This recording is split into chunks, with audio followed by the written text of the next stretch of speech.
9. 나와 너를 가르지 않기. 모든 중생에게 참된 자비심을 품으려면 일단 그들에 대한 편견부터 없애야 합니다. 보통 우리는 타인들을 볼 때 분별하게 되고 변덕스러운 감정에 지배받기가 쉽지요.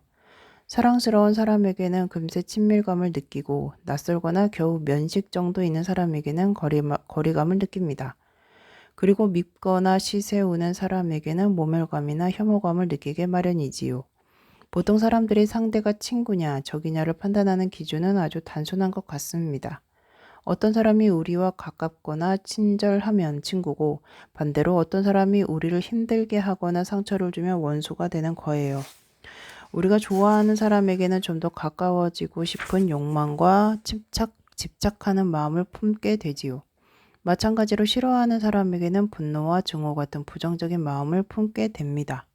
결국 타인들을 향한 우리의 자비심은 그들에 대한 우리의 감정에 의해서 제한되고 치우치고 왜곡되고 조건 지워지는 것입니다. 참된 자비는 조건이 붙지 않아야 합니다. 분별과 치우침의 감정을 넘어서기 위해서는 마음의 평정을 길러야 해요. 평정심을 기르는 방법 가운데 하나가 우정의 불확실성을 깊이 생각해 보는 것입니다. 먼저 오늘 다정한 벗이 언제까지나 다정한 벗으로 남아있으리라는 보장이 어디에도 없다는 사실을 알아야 합니다. 마찬가지로 지금 미운 사람이 언제까지나 미운 사람으로 남아있어야 하는 어떤 특별한 법칙이 있는 것도 아니지요. 이와 같은 성찰은 사람에 대한 고정관념이라든가 집착하는 감정을 어느 정도 누그러뜨려 줍니다. 친구에 대한 집착이나 적에 대한 증오가 우리에게 가져올 해로운 결과들을 생각해 보는 방법도 있습니다. 우리가 친구나 애인에게 품는 감정을 들여다보면 때로 그들의 어느 한 모습에 눈이 먼 경우도 있습니다. 그래서 그 사람은 절대로 잘못되지 않았고 확실히 믿을 수 있다고 생각하는 거예요. 그러다가 그 사람이 우리의 기대에 조금이라도 어긋나는 모습을 보이면 낙심천만하여 멍해지는 겁니다. 이렇게 우리는 사랑과 욕망의 극단에서 실망과 혐오, 때로는 분노의 극단으로 오락가락 그네를 뛰지요. 어떤 사람과 사랑하는 관계를 맺으면서 맛보던 만족감이나 성취감이 하루아침에 낙심, 좌절, 증오의 감정으로 바뀔 수도 있습니다. 로맨틱한 사랑이나 정의로운 분노 같은 강렬한 감정들도 얼마든지 시들 수 있고 그것들이 주는 쾌락 또한 산산이 흩어져 버릴 수 있는 거예요. 불교의 관점으로 보면 애초에 그런 감정들의 덫에 빠지지 않는 게 가장 현명합니다. 격렬한 혐오감에 사로잡히면 어떤 결과가 나타날까요? 티벳 말로 증오를 세당이라고 하는데 이는 사람의 가슴속 깊은 곳에서 솟아나오는 미움을 의미합니다. 다른 사람이 우리에게 저지르는 불의나 해코지에 증오로 대응하는 것은 전혀 합리적이지 못한 방법이에요. 우리의 증오는 그들에게 아무런 영향도 끼치지 못합니다. 그들에게 상처를 줄 수 없다는 말씀이에요. 오히려 격한 증오심이 만들어내는 고약한 결과를 맛보는 쪽은 우리 자신이지요. 증오가 우리들 속에서부터 갉아먹는 거예요. 화를 계속 내다보면 식욕이 사라집니다. 잠도 못 자고 일어났다 앉았다 서성거리다가 다시 앉고 그러면서 꼬박 밤을 새우고 말지요. 적은 우리가 얼마나 괴로워하고 있는지 까맣게 모른 채 쿨쿨 잠만 잘 자고 있는데 말입니다. 증오나 분노에서 벗어남으로써 우리에게 닥친 좋지 않은 일들에 좀 더 효과적으로 대응할 수 있습니다. 냉정한 머리로 접근하면 문제의 본질을 분명하게 볼 수 있고 그래서 어떻게 처리하는 것이 최선인가를 판단할 수 있지요. 예를 들어 한 아이가 성냥을 가지고 놀고 있다고 합시다. 아주 위험한 장난이지요. 그럴 경우 우리는 자기와 다른 사람에게 상처를 입힐 수 있는 위험한 장난을 하지 못하게끔 그 아이를 타이를 수 있습니다. 이렇게 화부터 내지 않고 침착하게 타이르면 아이에게 상처를 입힐 우려도 없어지는 거예요. 단지 아이는 우리의 분노가 아니라 경계심의 반응을 보이겠지요. 이렇게 해서 우리는 진정한 적이 자기 자신 안에 있음을 알게 되는 것입니다. 우리에게 상처를 입히는 것은 자신의 이기심, 집착, 그리고 분노입니다. 우리가 적으로 여기는 자들이 우리에게 입힐 수 있는 상해는 아주 부분적이에요. 만약 어떤 사람이 우리에게 집적거릴 때 그에게 대거리하고 싶은 마음을 꾹 눌러 참을 수만 있다면 그가 무슨 짓을 하든 그의 행동이 우리를 혼란에 빠뜨리지는 못할 것입니다. 반대로 우리 안에 격한 분노, 증오 또는 욕망의 감정이 일어나면 바로 그 순간 스스로 헤어날 수 없는 혼란에 빠지고 말지요. 그것들은 순식간에 마음의 평화를 깨뜨리고 불행을 초래하고 그동안 쌓아온 마음 공부의 공력을 한순간에 허물어뜨리고 맙니다. 마음의 평정을 기르기 위해서 우리는 친구니 적이니 하는 구분이 얼마든지 바뀔 수 있고 여러 가지 조건들이 결부되어 있는 관념임을 볼 수 있어야 해요. 누구도 우리의 친구나 적으로 태어나지 않았으며 오늘 가까운 사람이 언제까지나 친구로 남아 있으리라는 보장도 없는 것입니다. 친구니 적이니 하는 것은 단지 사람들이 우리에게 어떻게 행동하느냐에 따라 붙여지는 이름이에요. 사람들이 우리에게 어떤 생각이나 느낌으로 다가오느냐에 따라서 그들을 친구로 또는 적으로 대하는 거예요.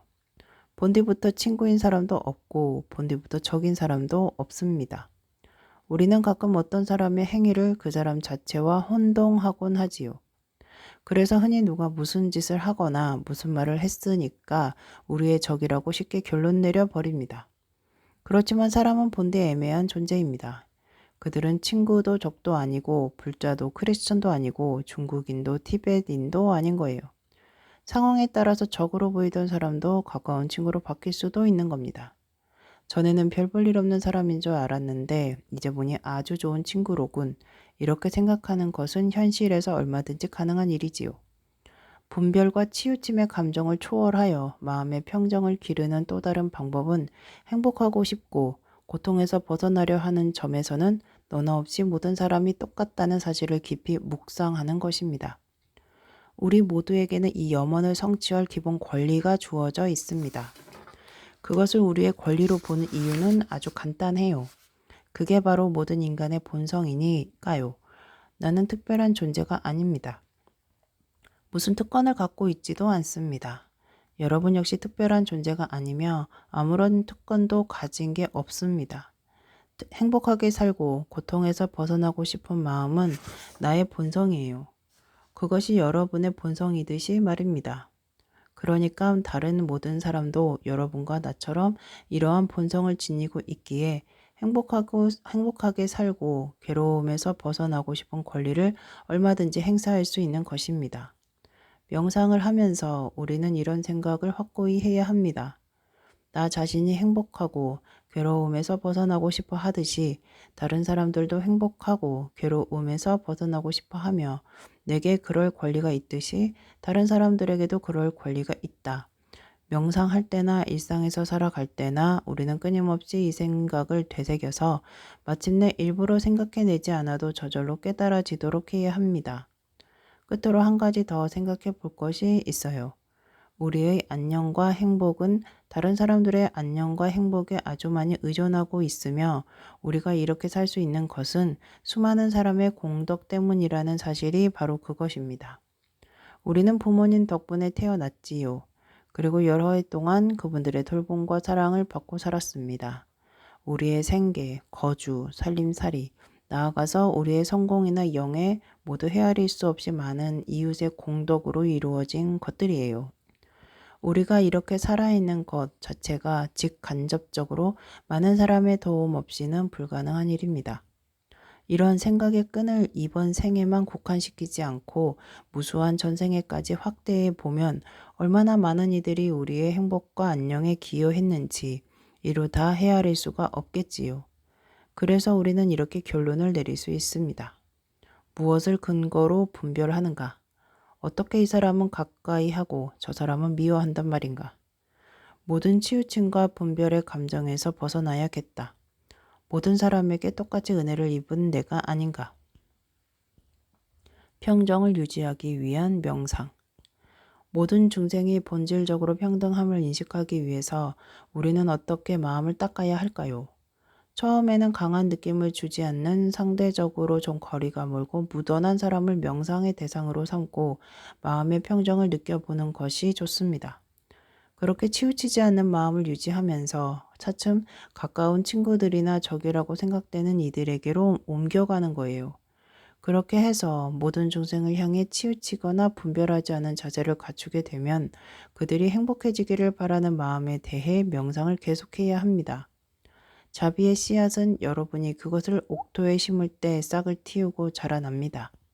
사랑이라는 걸음으로 비옥해진 의식이 바로 그 옥토지요. 사랑으로 여러분 마음에 물을 줄 때 여러분은 자비에 관한 명상을 시작할 수 있습니다.